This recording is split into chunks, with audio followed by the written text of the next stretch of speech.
In the near future, wildfires and droughts begin spreading all around the globe.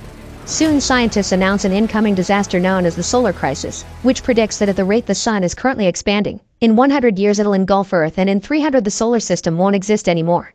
The United Earth Government or UAG decide to proceed with the Moving Mountain project, which consists on building huge engines that will push the Earth out of the solar system. Because of the high cost of the operation that is eating resources at a rapid pace, riots and protests ensue all over the world by people who don't care about tragedies that aren't happening yet. The violent protests get worse when the UAG bans the Digital Life Project or DLP, a radical group that believes humanity's future is in computers. They're developing a program that would allow a person to upload their minds in a disk, but they lack the resources to go further, so they're constantly hacking and throwing terrorist attacks at the UAG. After yet another failed attempt from the DLP, the UAG notices that people are losing faith in their project and consider stopping it. However, Chinese Ambassador Zhou convinces everyone to carry on with the first part of the project, which will be done soon and will help with morale. The first plan is testing the engine on the moon, since they're planning to push it as well so that Earth can break away from its gravity. Many people are being trained as astronauts for this task, and one of them is Liu, a pilot that arrives at the base to find it surrounded by protesters. The guards try to keep the angry people at bay, but one of the protesters manages to sneak inside. Luckily, trainee Han quickly knocks down the guy, which impresses Liu so much that he can already picture having a future with her. While the guards use force to get rid of the protesters, the new trainees are given a tour of the place and sent to the space elevator for their first test. This elevator is the highest structure in human history, and it gives the cadets a taste of what's like to be in space. It goes up so fast that many of them pass out and don't get to see the station that is being built up there for the project. From then on, all the cadets are kept busy training in all matters of subjects like hand-to-hand combat, use of firearms, and constant trips on the elevator until they don't pass out anymore. They're also put through medical tests and exercise to make sure they're on peak physical condition. While training together, Liu and Han get to know each other and they fall in love. One day, Liu bribes the guards with cigarettes so they allow him to get a bouquet inside the base, and he gifts it to Han the next time they go on the elevator. That morning, a new batch of reserve astronauts arrive and also join the elevator trip. Suddenly, all the drones outside begin flying out of the hangar, and the engineers discover the system has been hacked. The elevator begins going up before schedule, and the new astronauts change clothes, revealing they're wearing uniforms with the cadets' names, which is noticed by Liu and Han. Outside, the drones open fire, and everyone in the base must concentrate on defending the base by shooting their own tech. The pilots try to use the planes to shoot, but the system won't aim at the drones because they're detected as allies. The drones take advantage of this and bring down one of the elevators with missiles. In the elevator, the newbies begin locking the doors and the chairs before stealing IDs from the cadets, beating up anyone that dares resist. In the other room, Liu leaves his chair and uses his glasses to make the sun burn the lock screen, causing the door to open. After checking on a bleeding friend, Liu goes after the terrorists, fighting them until one of them falls off the edge and dies. Liu goes after the other guy with a fire extinguisher, but it's too late. Thanks to the stolen ID, the terrorist gives the elevator access to the station at the same time that the drones attach a missile on them. Meanwhile, the scientists in the base bring over the 550C, an intelligent quantum computer that finally overrides the hacking. The drones begin crashing to the ground and causing explosions all over the place while the elevators are dragged back down, shaking everyone around because of 0G. Liu is still fighting the terrorist, so Han grabs a mechanical arm to break a window and help Liu knock out the guy. Right then she happily asks for her flowers again. Unfortunately, the man managed to press the detonator before passing out, and now the station is crashing down on the base, causing irreparable damage to the building and many of the cadets, although Liu jumps on top of Han to shield her from it. The base is evacuated and the newscasts announce around 3,000 lives were lost that day. During the following weeks, the riots and terrorist attacks get worse because of all the death and resource loss the crash of the station caused, and people begin demanding the government to bring the DLP back. Zhou makes his assistant read the speech he's prepared, asking the UAG to have faith in the project while he has a chat with the American ambassador to convince him to give them a chance. A few weeks later, cryo-sleeping pods are sent to the moon with the crew that will keep on working on the lunar engines. As soon as he wakes up, computer engineer Hengyu goes to check on his things to make sure they're fine. This includes the AI 550A and a recording of his daughter Yaya that interacts with him in a very limited way because of 550A's limitations. It turns out Hengyu used to work for the DLP and now he's accepted to work on the lunar project to gain access to 550C, which will control the entire base, because he thinks he can use it to make the Yaya's clip, which only lasts a few seconds, develop into a full AI of his dead daughter's mind. While working with the rest of the team, Hengyu learns that computer researcher Zhou is in charge of 550C and wants him to work with him on the operation of the system. Hengyu and Zhou do the first testing of 550C by making it activate each sector of the base. While they wait for the computer to do its thing, Zhou gives Hengyu the digital copy of his mind that the company confiscated when they banned DLP and explains it's up to him if he wants to destroy it or not. Sometime later, Hengyu shows Yaya's clip to Zhou while he remembers the day of the tragedy. He had been driving with his wife and daughter, but in a moment of distraction, Hengyu didn't see a truck coming and the car got in a crash. His wife died instantly, but Yaya still had a few minutes left, so Hengyu took her to the DLP to back up her mind. The organization didn't want to help because the technology wasn't ready yet, but Zhou, who used to work there too, accepted to do the favor. Back in the present, Hengyu asks Zhou to use 550C on Yaya, but Zhou is against the idea and reminds Hengyu that giving him 550A had already been enough. Sometime later, the system detects an incoming level Z9 solar storm. All the workers have to rush back to the base, but they're worried their vehicles won't be fast enough.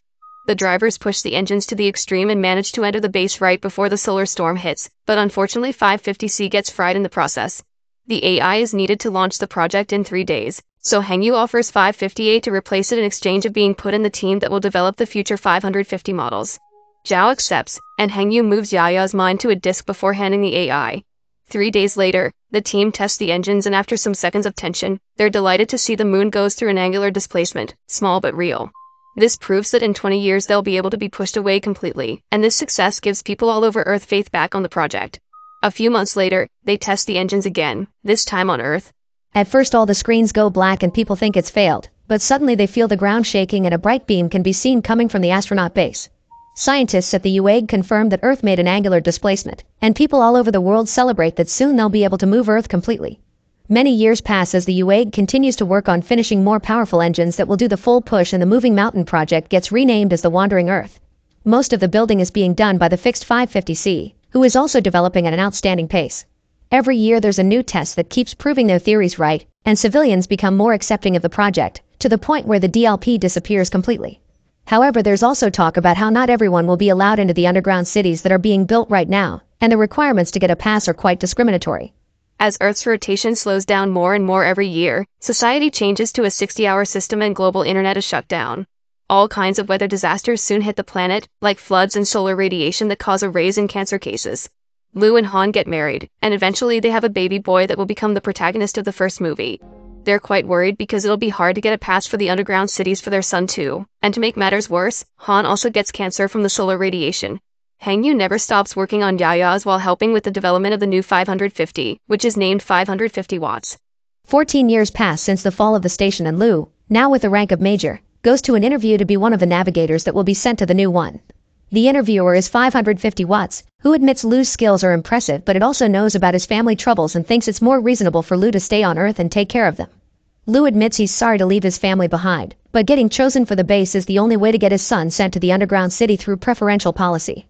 On the other side of the mirror, the scientists in charge of the project are also hearing all the interviews, and Hengyu can't help thinking about his own daughter while hearing Liu talk so passionately about his son. Then 550 watts points out that Han's life will end soon, causing Liu to have a breakdown and make him fail the stress test. Afterward, Liu goes to the hospital to spend time with Han, because her condition has worsened to the point she can't be at home anymore. Han admits she'd like to see her hometown one last time, which may be difficult because of the current weather problems. Later in the evening, inspired by Liu's passion, Hengyu sneaks into the base and connects Yaya's mind to 550 watts. This time Yaya has unlimited reactions to him and she can tell she's somewhere else, which makes Hengyu cry. At that moment, a group of guards arrive with Zhou, who tries to make Hengyu see reason and accept Yaya's dead. Hengyu refuses and completely uploads Yaya into 550 watts, which immediately triggers problems in the moon system and the engines begin failing. The guards tase Hengyu and take him away while Zhou puts Yaya back on a disc and shuts down this extension of 550 watts. Meanwhile, Liu pulls some strings through old friends and borrows a jet to take his family to Han's hometown. After doing some pirouettes for fun, they land on Shanghai, which is now a frozen wasteland. While they watch the stars, Han asks Liu that when the time comes, she wants to die with dignity and not with a bunch of wires and pipes connected to her. At the UAG, they discuss the system problem Hengyu caused and notice it's very similar to the hacking they did to the drones in the elevator years ago. They're trying to override the system with 550 watts, but somehow they keep getting blocked. Suddenly the moon's engines cross the limits of their power and explode, causing the moon to lose a good chunk of its land. This explosion also begins pushing the moon towards Earth. Zhou is near the ocean when it happens and sends an emergency alert to all world leaders as he watches a tsunami grow in size and hit the land. Because of this emergency state, Liu gets a message calling him back to duty, and the leaders already begin opening the underground cities to let people in since the tides will only get worse from now on. Before Liu leaves for his mission, Han dies peacefully in her sleep, and their son is taken to the underground city by Han's father. Meanwhile, Zhou talks at the UAG asking for their support for his emergency plan. He wants to use all of Earth's nuclear weapons on the moon to trigger its implosion and avoid the collision. No government has ever revealed how many nuclear weapons they have in their arsenal because it's confidential, but for the first time in history it doesn't matter and everyone agrees to hand in what they have in order to help. In the meantime, Zhou visits Hengyu in prison to tell him they'll be activating Earth's engines sooner than expected, so they need to reactivate the global internet to allow coordinated detonation control. One of the servers is now underwater, and Zhou wants Hengyu to take care of it. To convince him, he shows him he still has the disk with Yaya's and Hengyu's minds. Because lunar debris has formed an asteroid belt around the moon, the best pilots are chosen to transport the nukes, including Liu. On Earth, 3 teams are sent to take care of the missing internet servers, which are on Beijing, Tokyo, and Dulles.